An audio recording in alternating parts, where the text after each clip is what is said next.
y acogemos con inmenso afecto también a don José Ignacio, que desde el primer instante en que le propuse venir a acompañarnos en esta cuaresma, inmediatamente me dijo que sí. Don José Ignacio, como sabemos, nació en San Sebastián. Allí vivió toda su infancia y juventud, hasta que muy jovencito se fue al seminario de Toledo, acogido por don Marcelo con inmenso cariño mutuo, el que todos le profesamos a este gran obispo. Y después volvió a San Sebastián, donde terminó sus estudios eclesiásticos y donde fue ordenado sacerdote.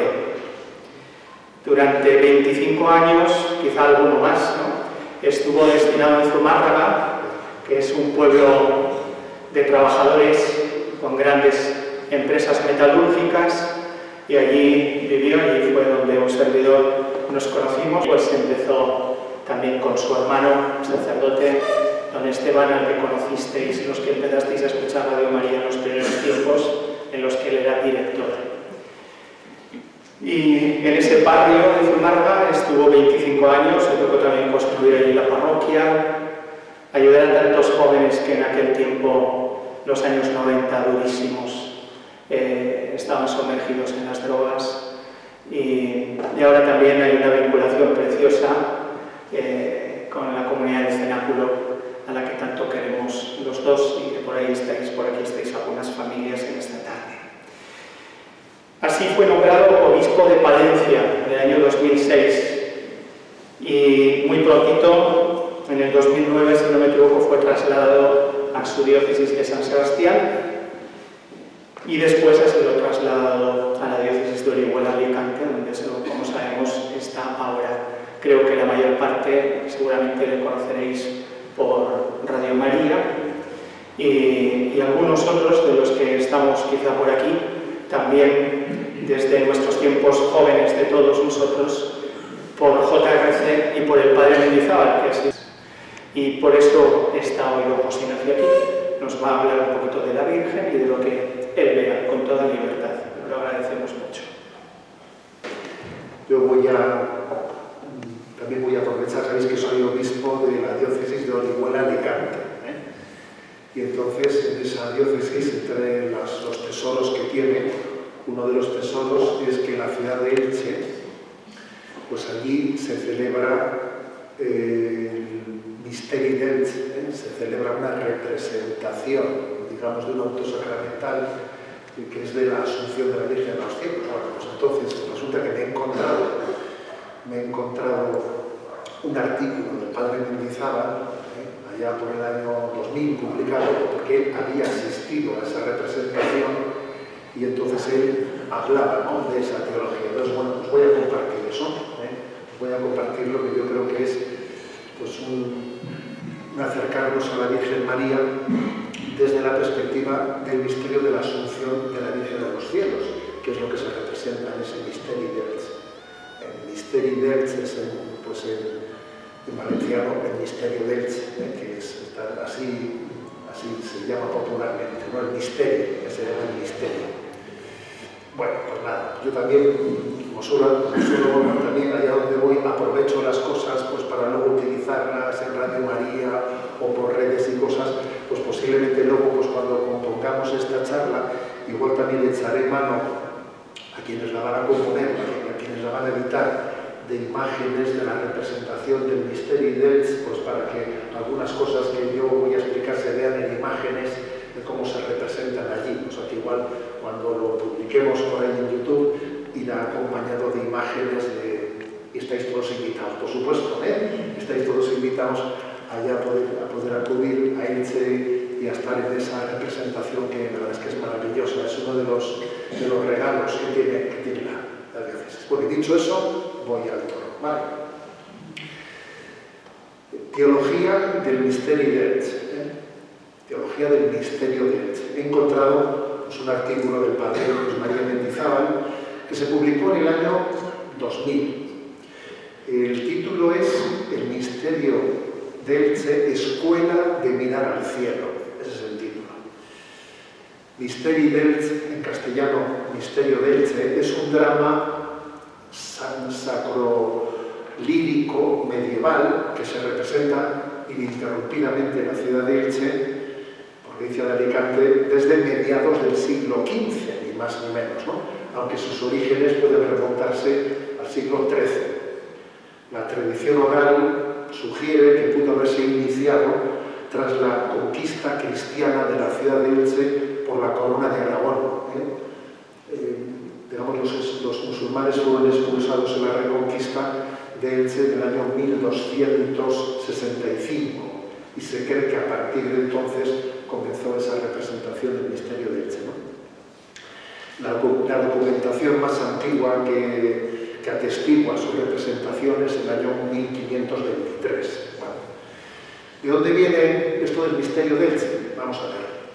Era tradición en la Edad Media que en muchas iglesias se representasen autos sacramentales. Eran como pequeñas obras teatrales en las que se representaban misterios de la fe. Y cuando llegó el Concilio de Trento, allá por el año 1545-1563, se decidió prohibir esas representaciones de autos sacramentales dentro de las iglesias.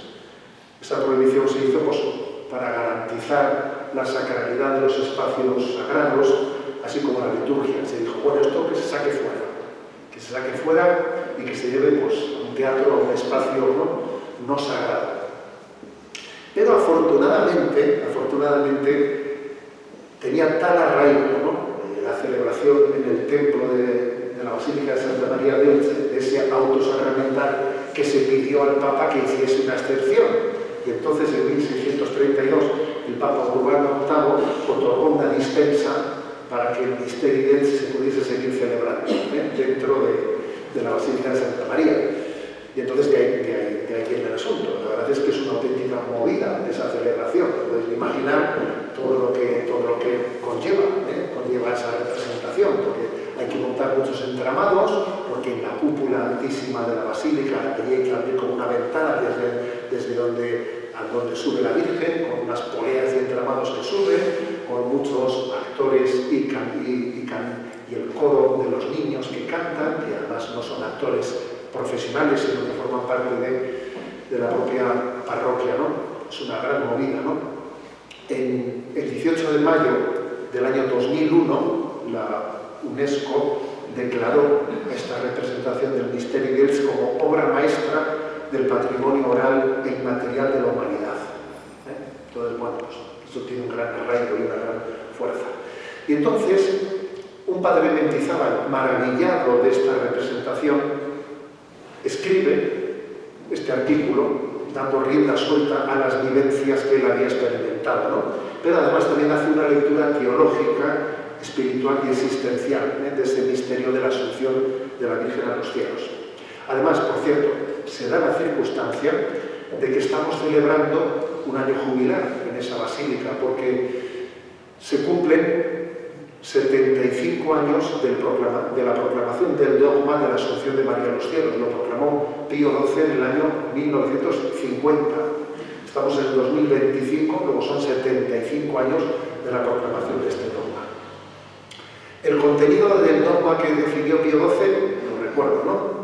María, terminado el curso de su vida terrestre, fue asunta al cielo en cuerpo y alma. Eso dice el dogma. ¿No llama la atención acaso que la Iglesia definiese un dogma a mediados del siglo XX? Qué tarde, ¿no? Qué tarde. De hecho, es el último de los dogmas. Llama un poco la atención, ¿no? Bueno, no olvidemos que la Iglesia suele formular los dogmas en la medida en que alguna verdad de fe es cuestionada por las herejías o por los errores de la época. Eso siempre ha sido así. Los dogmas salen a responder a algunas herejías o errores de la época. Entonces, en el siglo XX se estaba cuestionando de forma muy fuerte el sentido del cuerpo humano. No olvidemos la gran aportación presentación que hace San Juan Pablo II con sus 129 catequesis de los miércoles sobre la teología del cuerpo humano. Entonces, esa gran aportación del magisterio de Juan Pablo II vino a responder, porque también Juan Pablo II se daba cuenta que el siglo XX estaba desdibujando el sentido del cuerpo humano pues, de muchas maneras, despreciando el cuerpo por la violencia, las drogas, las autolesiones, por la exaltación excesiva del cuerpo humano, por el exhibicionismo, los estereotipos de las modas, y no digamos nada por la teoría de género. Simone de Beauvoir, que era pues una de las iniciadoras, ¿no?, de esta teoría de género, allá por aquellos años en los que se proclama el dogma de la Asunción de María a los cielos, estaba ella diseñando su teoría, ¿no?, en la que viene a decir que el sexo, ser hombre o ser mujer, no es algo que la biología determine, sino que es cada uno el que determina si es hombre o si es mujer. O sea que, digamos que en el siglo XX se generó una gran crisis en torno al respeto y a la dignidad del cuerpo humano. Bien sea por no saber cuidar nuestra salud, o bien sea por exhibir el cuerpo en una belleza que al fin es pasajera, o bien sea por no aceptar la propia naturaleza, tu corporalidad, por no aceptarla. Entonces la Iglesia se pregunta, ¿qué pensamos del cuerpo humano? ¿Qué decimos del cuerpo humano teniendo en cuenta que Jesucristo ha tomado la condición humana, se ha hecho hombre verdaderamente, ¿no? Y entonces la Iglesia no solo responde con palabras, rebatiendo los errores, sino además de rebatir los errores, digamos, argumentalmente, la Iglesia también hace signos que son una respuesta a los errores. Y uno de esos signos es la proclamación de la Asunción de María al cielo, no solo en alma, sino en el cuerpo también. O sea, el cuerpo de María tiene tal dignidad que ha sido asunto al cielo. El cuerpo humano está bien redimido por la gracia de Cristo. La gracia asume lo corporal. Nuestro cuerpo está destinado a la gloria, a la inmortalidad, a la divinización. Este cuerpo nuestro que tantos problemas nos da. A veces uno dice, no, os voy a decir que existe una tentación, existe una tentación de que uno piensa, a ver, pero este cuerpo mío, con los problemas que me da, que a veces lo experimento como un saco de patatas que voy arrastrando yo, ¿no? Está llamado a la gloria también, ¿no? Y hasta uno tiene una especie de tentación de pensar que la salvación debe de ser solo espiritual, pero no corporal. Pues no. La redención de Cristo, y por eso además el Verbo se hizo carne, ¿no? Y la carne está llamada a la gloria. Nuestra corporalidad está llamada a participar de la gloria. Y esto, el dogma de la Asunción de María a los cielos lo subraya tremendamente, ¿no? Es una gran respuesta, pues que da con la proclamación de este dogma a ese no saber qué hacer, o no saber qué decir, o cómo valorar, ¿no?, la corporalidad.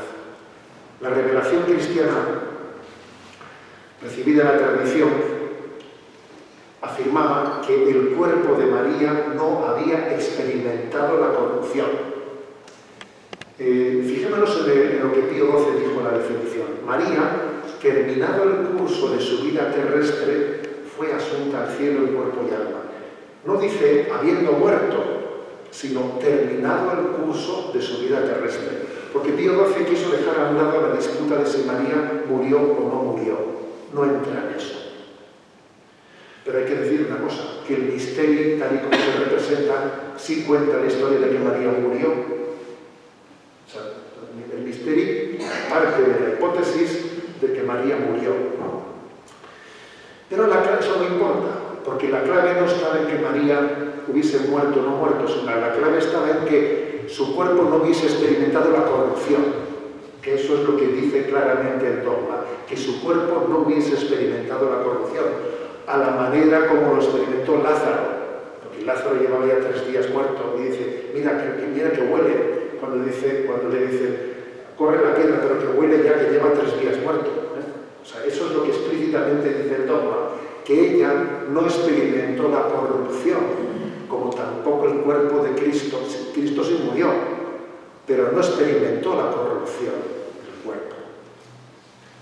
Pues bien, por lo tanto, aquí se subrayan 2 aspectos: la exaltación de María al cielo, cuerpo y alma, y la no corrupción en el sepulcro, la imagen de Jesucristo, ¿no?, que no experimentó la corrupción. No hay contradicción entre que María fuese inmaculada y muriese, porque de hecho Jesús también fue inmaculado, por supuesto, y murió, tú verás, murió. Pero sí habría incompatibilidad en que María fuese inmaculada y hubiese experimentado la corrupción. Lo cierto es que ahora vamos a describir un poco, ¿no? Vamos a entrar en la representación del misterio, que es muy bella, como vais a escuchar. Allí se ve que María murió, ciertamente, pero que su muerte fue elevadísima y sublime. Y sublime. María creo que es una gran lección para preparar nuestra muerte. De hecho, hablamos de San José, ¿no?, patrono de la buena muerte. Bueno, es que San José y María siempre han estado cerca, Entonces, yo creo que no hay que invocarle a uno sin el otro. Yo siempre he dicho últimamente, digo, voy a tomar el compromiso de no invocar a María, sino al mismo tiempo a José. Y no a José solo, sino también a María, ¿no? Vamos a la representación del misterio. Parece ser que se apoya en algunos evangelios apócrifos que relatan la asunción de María.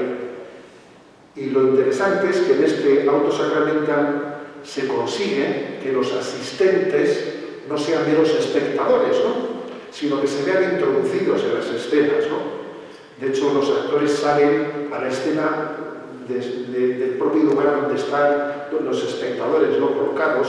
Se borra la barrera entre espectadores y actores, se borra la barrera entre el cielo y la tierra, entre lo que se representa y nuestra vida, ¿no?, y nuestra vida.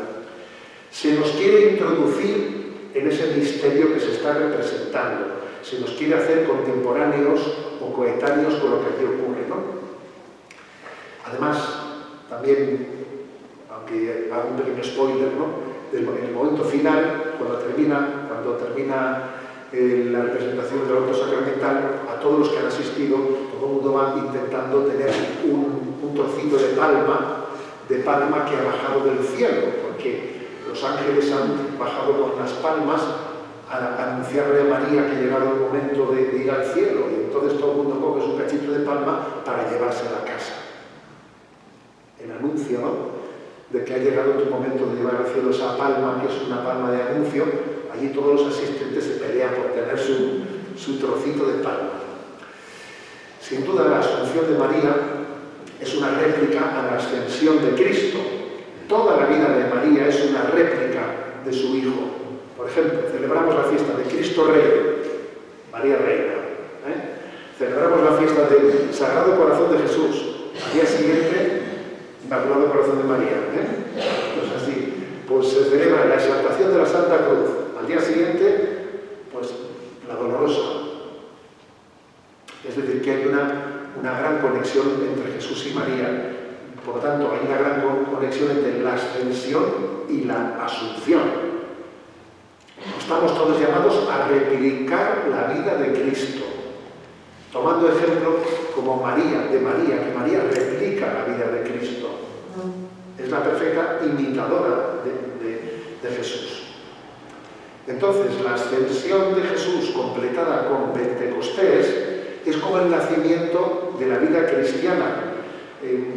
Es el momento de decirle al mundo que nos preparemos para el cielo. La asunción de la Virgen nos quiere familiarizarnos con el cielo. Entonces, importante, familiarizarnos con el cielo, tener deseo del cielo. Os cuento una anécdota que vais a reír. Estábamos hace poco, hemos celebrado en Elche un congreso mariológico allí, ¿no? Y los días anteriores a los niños también les invitábamos a ir para que se vayan familiarizando con aquello. Y pusimos una carpa grande, una carpa en la que entraban 1000 niños. Y yo iba cogiendo 1000 por 1000, ¿sabes?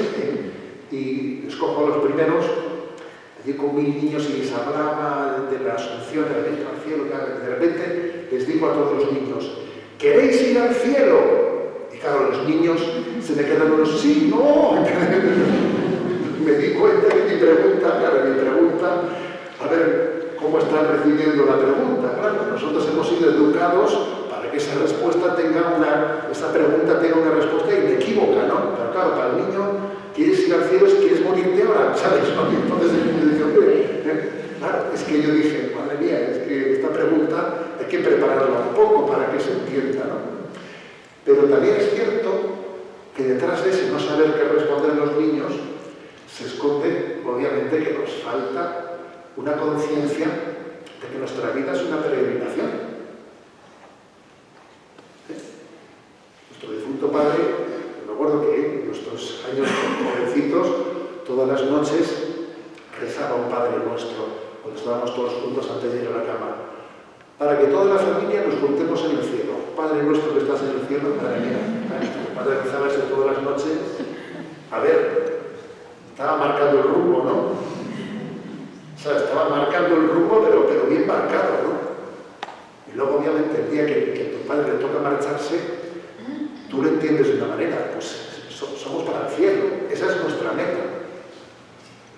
Es tan importante tener clara cuál es la meta a la que nos dirigimos, ¿no? Entonces, el misterio de la Asunción de la Virgen en los cielos nos quiere familiarizar con el cielo. Se trata de vivir con los pies en este mundo, pero con el corazón en el cielo. Es lo que decimos en la liturgia, levantemos el corazón, arriba los corazones, ¿no? No quiere decir que vivamos en la luna, no quiere decir que estamos llamados a saborear los bienes de allá arriba, como dice Colosenses, saborear los bienes de allá arriba, ¿no? Sabemos también que esta preparación para el cielo incluye la participación de la cruz, que forma parte de la vida, ¿no? Ya que para prepararse al cielo hay que purificarse, hay que liberarse de muchos apegos. Dios suele tener un designio de purificarnos antes de ir al cielo. Por eso también lo de los achaques al final de la vida, lo de las enfermedades, ¿acaso eso no forma parte de un plan de Dios por el que tengamos esa purificación necesaria antes de ir al cielo? ¿O qué? ¿No pensáis que eso Dios lo tiene pensado? Claro que lo tiene pensado. Necesitamos una purificación para llegar al cielo. En el caso de María, tal y como este auto sacramental la representa, obviamente ella no tiene necesidad de purificarse de pecados para ir al cielo, obviamente, ¿no? Pero el misterio sí que la representa también a María sufriendo.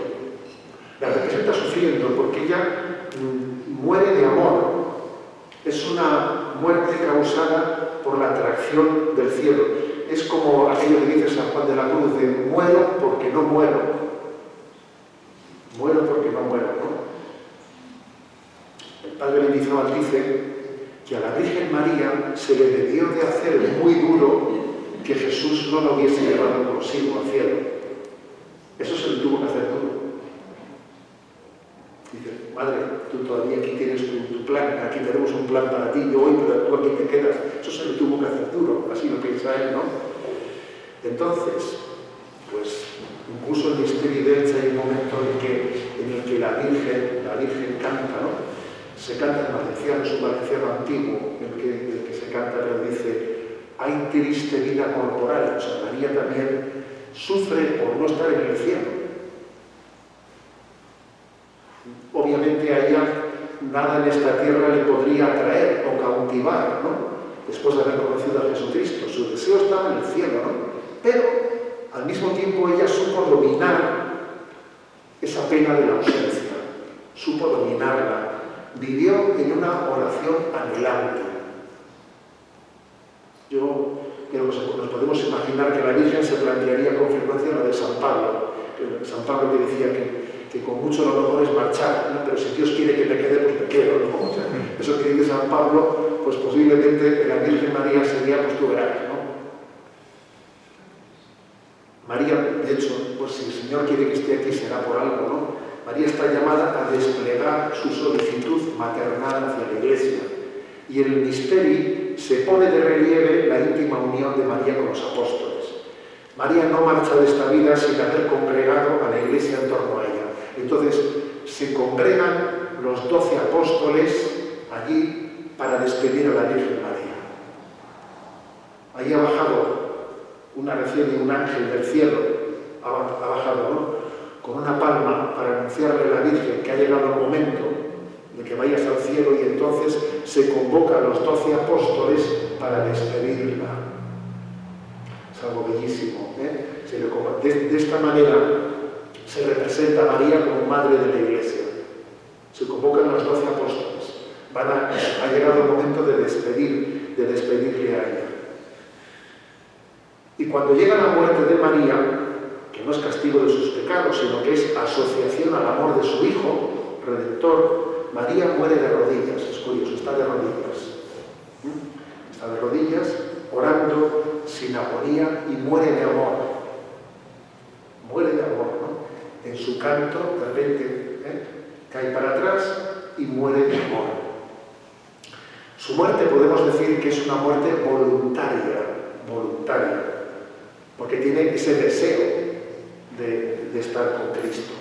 ¿Os acordáis que también dice Jesús en el Evangelio: a mí nadie me quita la vida, soy yo el que la entrego voluntariamente? Bueno, pues en este caso, María, su muerte voluntaria es porque es una muerte que tiene un deseo de estar con Dios, ¿no? Los ángeles vienen a llevar su alma al cielo, y aquello se convierte en un momento conmovedor. Os voy a contar, ¿no?, pues la anécdota que la primera vez que estuve yo en esa representación, pues quisieron tener una deferencia conmigo. Yo estaba allí abajo en la tribuna y me vinieron los organizadores y dijeron: ven, porque el momento en que van a subir el alma, María muere, y entonces suben el alma. El ángel sube el alma de María a los cielos. Claro, ¿cómo hacen con el alma? Pues cogen como un pequeño muñequito que se extrae de la Virgen y sube al cielo. Le dijeron: venga usted para ver el momento en que el alma entra al cielo. Fui corriendo por toda la cúpula, subí hasta arriba y llegué a tiempo de que el alma con los ángeles estaba subiendo arriba. Era impresionante ver a todos los que arriba estaban con todo en el tramado de las poleas subiendo. Cuando recibían el alma de María, madre mía, me impactó su devoción. Y allí tenían como un sagrario en el que meten el alma de María para custodiarla hasta que resucite. Se coge el alma de María, que es así pequeña, y se mete en un sagrario hasta la resurrección. Esa es como la primera parte del misterio, termina ahí. Ha muerto, el alma sube al cielo, que lo de subir al cielo es una movida gorda, porque los niños, claro, cuando bajan y suben, son tantos metros de altura que, claro, van con arneses y cosas para que no pase ninguna desgracia. Pero claro, falta algo esencial todavía. ¿Y qué pasa con el cuerpo de María? Aquí termina la primera parte. Y la segunda parte del misterio es al día siguiente. O sea, esto tiene dos partes. Más o menos cada una de hora y media. Entonces, María ha muerto. El alma está en el cielo, nos vamos a casa, y curiosamente esa noche se celebra la rúa. La rúa es que los habitantes de Elche, con velas encendidas, van caminando por las calles, están como velando la muerte de María. El misterio está incompleto, hay un suspense, ¿no? Hay un suspense. Y es digno, ¿no?, de resaltar la veneración tan grande que se le tributa al cuerpo de María y cómo se prepara su entierro. Ese cuerpo que es templo de María, allí todos los apóstoles lo veneran, se inclinan ante él, porque ha sido templo del Espíritu Santo y porque ha sido instrumento de tan buenas obras. Se prepara el entierro de María. Se prepara y comienza una procesión para enterrarla, ¿no? El cuerpo es depositado, se le deposita. Sabéis que, por cierto, nosotros la palabra cementerio viene de cementerium, que significa dormitorio. Depositamos para que alguien duerma, pero alguien duerma para despertar, ¿me explico? No se duerme para despertar, ¿no? Bueno, pues Así, en ese momento se celebra ese momento del entierro de María. Y por cierto, en ese momento se intercala una escena pintoresca. Aparecen allí un grupo de judíos, que no son cristianos, que se enfrentan e intentan impedir el entierro de María. Es una escena pintoresca. Puede significar acaso la maldad o la corrupción que trata de corromper el cuerpo de María, pero el cuerpo de María es tan puro que incluso llega a sanar a los enemigos. Cuando aquellos judíos que quieren impedir el entierro ven el cadáver de María, les conmueve su belleza y se convierten, se ponen de rodillas y se hacen creyentes al ver la belleza de María, ¿no? Y entonces llega el momento de la resurrección. El alma vuelve a bajar de arriba, bajada por los ángeles, vuelve a bajar de arriba, vuelve a descender y se une al cuerpo resucitándolo y asciende a los cielos. Por lo tanto, estamos también claramente representando cuál es nuestra fe católica en la escatología intermedia. Sabemos que en el momento en que alguien muere se separa el alma del cuerpo, pero que ese cuerpo esperamos su resurrección al final de los tiempos. Solo que en el caso de María, pues acontece al poco tiempo de su fallecimiento, ¿no? Y por cierto, aquí viene otro momento peculiar. Cuando está ya ascendiendo la Virgen resucitada a los cielos, faltaba un apóstol. Uno, entre todos faltaba uno, y era Tomás, que llega tarde, ¿sabes, no? Tomás que llega tarde, porque estaba retrasado, ¿no? Porque se supone que Tomás estaba en la India, evangelizando las Indias y llega tarde. Y acaso sea imagen, dice el padre Mendizábal, acaso sea imagen del peligro que tenemos de estar demasiado ocupados, ¿no?, en nuestras actividades y de que no le reservamos tiempo para Dios. Bueno, puede ser una interpretación, ¿no? Pero allí aparece Tomás y se interrumpe un poco la extensión para hacerle caso a Tomás, O sea que faltaba uno por despedirse, y aquí ha llegado cuando ya estaba subiendo María a los cielos, ¿no? Es muy bello. Entonces, el Padre Eterno, con el Hijo y el Espíritu Santo, bajan del cielo y salen al encuentro de la Virgen María que sube. Los bajan y otros suben. Y entonces en ese momento le coronan a María. La coronación acontece en ese momento de la asunción a los cielos. El Padre Eterno le pone esa corona a María, ¿no? Y en ese momento se canta el Gloria Patri, Filio y Espíritu Santo en un canto maravilloso, ¿no? Y desde el cielo, desde la cúpula, cae oropel, ¿no? Oropel que inunda toda la basílica y se pega en el cuerpo de todos los que estamos ahí abajo, Cae un oropel que llena toda la basílica. Que luego para limpiar eso lo ves tú, pero bien, cae el oropel. Y esa imagen del oropel que nos empapa a todos es la imagen de la gracia de Dios, que Dios ha enviado a María, pero que desde María revierte en todo el cuerpo místico. Fijaros, ¿no?, que nosotros hablamos de que son las indulgencias plenarias. Es recibir de la sobreabundancia de la gracia de María y de los santos que revierte en favor nuestro. Entonces ese oropel que cae desde el cielo, cae sobre María y desde ella cae sobre todos nosotros, ¿no? Bien. ¿Y cómo nos quedamos nosotros entonces? Vamos a ver, Conviene no recordar las palabras del ángel en la ascensión. Galileos, ¿qué hacéis ahí mirando al cielo? Y es una llamada a volver a nuestras ocupaciones, ¿no?, y a entregarnos a ellas. Pero el padre Mendizábal dice que ciertamente siempre hay un doble peligro, ¿no?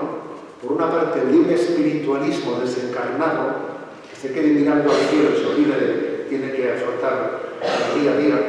O también existe el peligro contrario, el de un horizontalismo que está ocupado de esta vida y olvidado del cielo, ¿no? Entonces dice, de estos dos peligros, ¿cuál es el peligro más fuerte en nuestros días?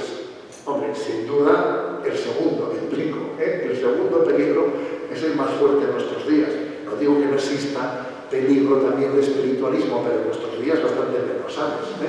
Bastante menos. Pecamos de lo contrario, Entonces dice que la clave está en que esa representación de la Asunción de María es una escuela para mirar al cielo. Una escuela para mirar al cielo. Es un esfuerzo continuo para elevar la tendencia horizontalista y naturalista que tenemos en esta vida. Tenemos una tendencia a caminar siempre de tejas para abajo, olvidando la visión trascendente de la vida. ¿Cuántas veces no? Pensamos, discernimos, olvidando nuestra vocación a la eternidad, ¿no? O juzgamos, valoramos las cosas olvidándonos del cielo. Si te olvidas de eso, no puedes entender la vida, ¿no? Entonces es curioso, porque el pueblo de Elche y todos los asuncionistas, ¿no?, se acostumbran a mirar al cielo, a contemplar a María con alegría íntima, a familiarizarse para ir al cielo, ¿no? Y ello ayuda mucho a superar la frivolidad de esta vida. Sin duda, ¿no? Para superar la frivolidad de esta vida hay que recordarnos una y mil veces a dónde vamos, a dónde nos dirigimos. Concluye el padre Méndez diciendo: la gente sale del misterio más hermana, más unida por la mirada común a la Virgen. De sus ojos han brotado lágrimas que han enternecido y aunado los corazones, hasta el punto de que se sienten unidos en un abrazo común. Es cierto que allí se produce una gran emoción, Y muchos vivas a la Virgen, muchos vivas a la Virgen. Y es algo que ha impregnado mucho, ¿no?, al pueblo de Elche. Fijaros, si ha impregnado al pueblo de Elche que todos los domingos que hay partido de fútbol en el campo de fútbol del Elche, se suele cantar allí un himno, el himno de Elche, al comenzar el partido. Todo el mundo se pone de pie y cantan el himno, todos ponen la mano así y dice el himno, que cada ilicitano lleve en su corazón un altar y que en él siempre tenga por reina y señora a la Virgen de Asó, que es una especie de institución de la Asunción, a la Virgen de la Asunción, que cada ilicitano tenga en su corazón un altar y que en ese altar ponga a la Virgen de la Asunción. La verdad es que es algo que ha impregnado profundamente la cultura. Bien, la verdad es que, como podéis ver, después de describir esto, y que el padre Mendizábal subraya la escuela de prepararnos para la vida eterna, que es el misterio de la Asunción, pues la verdad es que deberíamos de intentar sacar algunas propuestas concretas, de cómo hacerlo, cómo vivir, ¿no? Entonces yo creo que la propuesta más concreta, para poder vivir este misterio, pues es la del rezo del Santo Rosario. Yo creo que el rezo del Santo Rosario es la mejor manera de mano de María vincularnos a los misterios de Jesucristo. Y no olvidéis que los misterios gloriosos, pues precisamente después de la resurrección, se celebra o se contempla la ascensión de Cristo, la venida del Espíritu Santo y la asunción de María y la coronación de María. Es decir, que son los misterios gloriosos los que han asociado plenamente el misterio de Cristo, de la glorificación de Cristo y el de la glorificación de María. En el quinto misterio están perfectamente asociados, ¿no? Entonces yo la verdad es que os animo a todos vosotros a que el rosario sea nuestro conducto, el rosario sea el medio por el que a través de María nos asociemos a la vida de Jesucristo. El rosario es ver la vida de Cristo con los ojos de María. Ver la vida de Jesucristo con los ojos de María. Participar también de esa esperanza, de ese estado de buena esperanza, porque fijaros, me atrevo a decir que la espera para llegar al cielo es un estado de buena esperanza. Esta vida es un embarazo, Y el momento de la muerte es el momento del parto. del parto para la vida eterna. Que de hecho, fijaros bien que solemos a los santos, se suele decir de ellos que el día de su muerte es el dies natalis. El día de su nacimiento se le llama a la muerte de los santos. ¿Cuál es el dies natalis? Y los santos siempre se celebra su fiesta el día que murieron, porque es su dies natalis, ¿no? Su dies natalis. Luego María está llamada a prepararnos, ¿no?, para ese dies natalis, porque es ella la que nos permite, desde sus ojos, desde los ojos de la fe, vivir en nuestra vida el misterio de Jesucristo. La Pascua de Jesucristo tiene que acontecer en todos nosotros. También en María aconteció, a su manera. En nosotros también tiene que acontecer. Si el grano de trigo no cae y muere, no dará fruto. La Pascua de Cristo acontece en nosotros.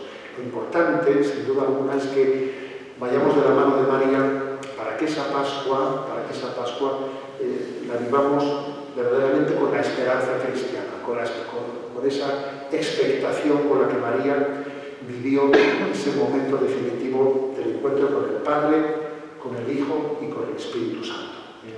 Os invito a todos a que concluyamos rezando el Ave María.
Dios.